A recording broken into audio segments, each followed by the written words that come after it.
everyone. In this clip, I'm going to be talking to you about self-concept and stick-to-itiveness. Now, this is a lot of fun because it's actually a viewer request and I've not done a video like this before. So let's just get to it. Okay, in the context of what I do and what I talk about, self-concept is the sum total of the ideas you hold or believe to be true about yourself. Now, your self-concept is very often supported by an assumption, a hope, a belief that other people agree with you when it comes to what you believe about yourself. Sometimes what we would love to express doesn't become our natural expression because we don't get that validation for other people. So it's actually really useful actually to learn about how we form self-concepts and how we sustain them, and so that we free ourselves of this need to be validated by other people. I personally don't need to be validated by anyone. It's a much easier way to live, particularly for someone with the potential to be really neurotic like me, right? So I'm very grateful that I am not in that position, and encourage you to be the same. Okay, so let's get down to it. Self-concept. When you think about an idea, or concept in general, esoterically speaking, by which I mean foundationally speaking, in terms of absolute causation, it's something that is in the nature of consciousness. It has no form, it has no context. It needs to be applied to something that physically exists. And once it's applied, it can be believed to be true. That can be believed to be a defining feature or characteristic of that thing that exists. If that belief is held for a certain length of time, it becomes the natural or the automatic defining feature of that thing that exists.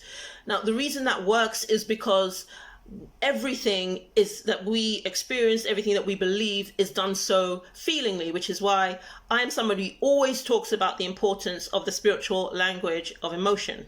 And I'll give you an example to make this idea clearer for you. Okay, so let's take the word beauty, or the state of beauty. That has, like everything else in existence, including speech, all aspects of speech, it has an energetic registry.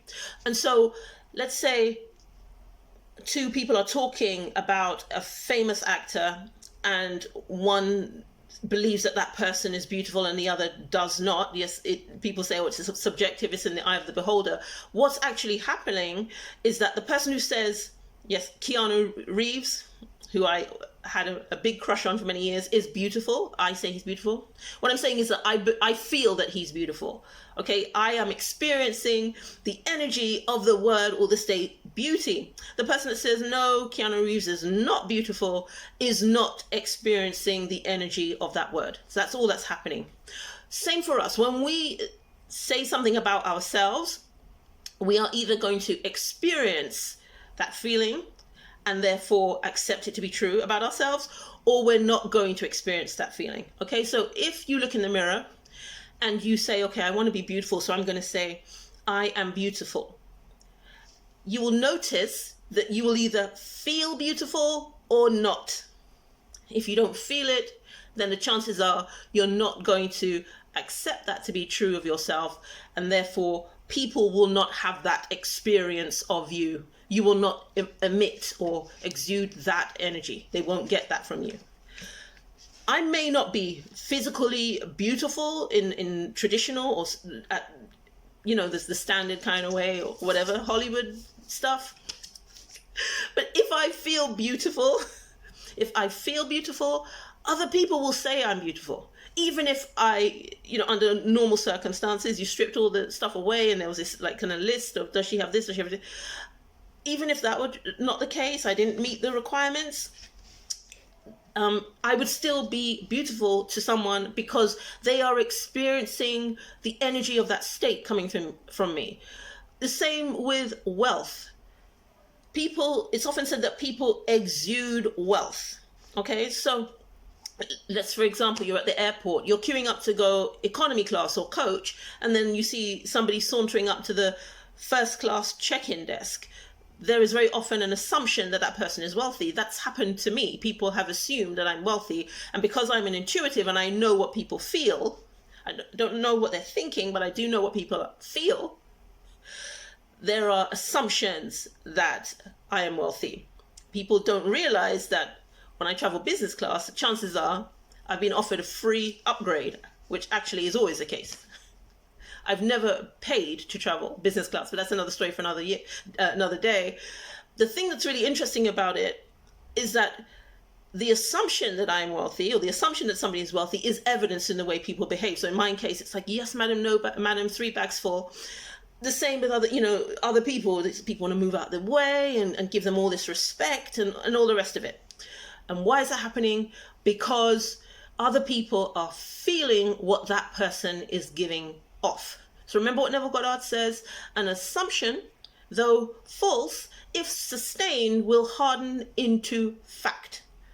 Once an assumption about you has hardened into fact, you will experience the world as that thing.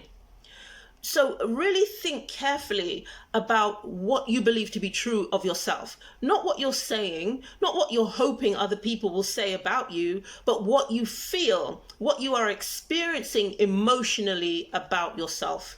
The sum total of all of those different feelings that you are experiencing is your self-concept.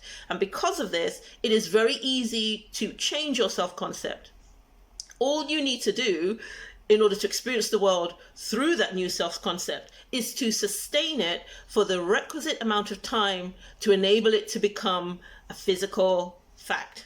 Okay, so here's a tip. If you find it difficult to change your concept because you are looking at yourself through human eyes and considering yourself with your human mind, what you can do is think about someone who embodies the self-concept you would like to embody.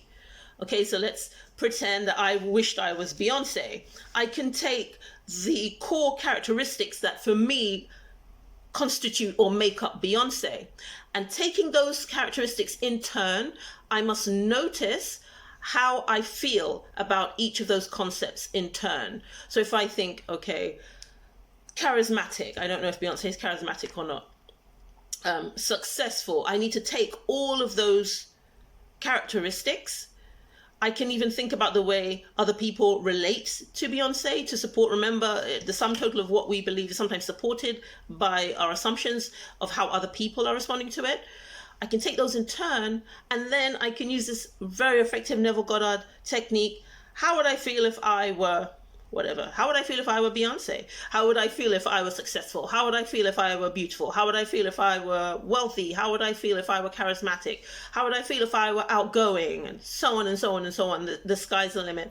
Journaling can really help. If you kind of find you're having too many ideas, you can sit down and you can say, look, this is the person I desire to be, and list all of the characteristics. Take those characteristics in turn.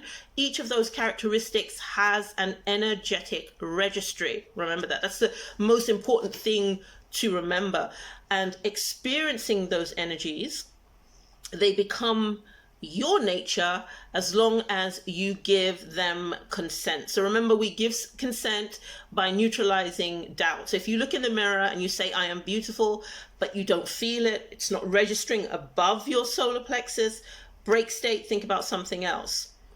You can imagine that you are beautiful. How would I feel if I were beautiful? Hear other people telling you that you're beautiful, if that's important to you. I'm just using that as an example. Don't worry, I'm not obsessed with beauty.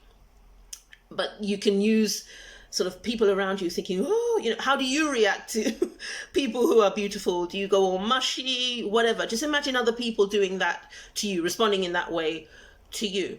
You need to sustain it, invest enough of your energy in it by giving it your consent. And you sustain it, to make this clear, you sustain it then by giving it your attention. As Neville Goddard himself says, these ideas need to monopolize your thoughts. If it's what you think about when you wake up in the morning, and what you think about throughout the day, and what you think about as you're going to sleep, it will eventually become your default position, your default belief about yourself. Okay, so that's how you stick to it. You stick to it by giving it your attention. That's how straightforward and simple it is. But remember, self-concept is the sum total of what you believe to be true about yourself. And every idea, every concept, every aspect or element of a self-concept, all of those individual parts have an energetic registry. They can be experienced feelingly. If you are unsure, you can actually just say words and notice how you feel about a particular word. Okay, so this is your body of consciousness in operation. You can say the word wealth. Don't quantify it or qualify it in any way. Not Mr. Jones is wealthy and I'm not. Nothing like that. Just wealth. And allow yourself to receive the transmission of the energy of wealth from your body of consciousness to your human consciousness, to your human conscious mind. Okay, it's really straightforward. It's that simple. You start to consent to it being true about you when you feel it above your solar plexus. If you're feeling it beneath your solar plexus, you're resisting it. You're saying no. You can just allow that energy to dissipate. Take a deep breath, smile, say yes. How do we consent? We consent feelingly, but you can say, yes, I am beautiful. Hold that for about 4 seconds. Yes.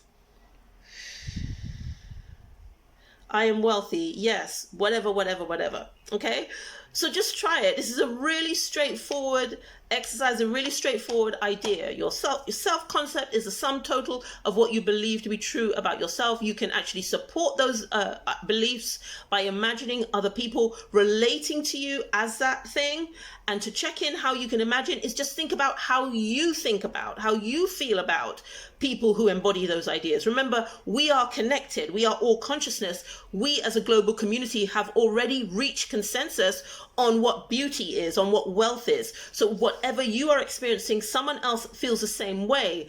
So when somebody says that something is not wealth, someone is not wealthy and you say they are, it's because that person is not experiencing the energy being emitted by the state of wealth. And you are, that's all. But we have reached an agreement. We are operating in concert. We've reached an agreement about what these things mean. So you can absolutely imagine other people responding to you as the embodiment of whatever it is you want, as you would respond to someone who embodies those ideas. I hope you find this helpful. I hope you find it fun and enjoyable. As always, I am open to questions. I see you in the next upload.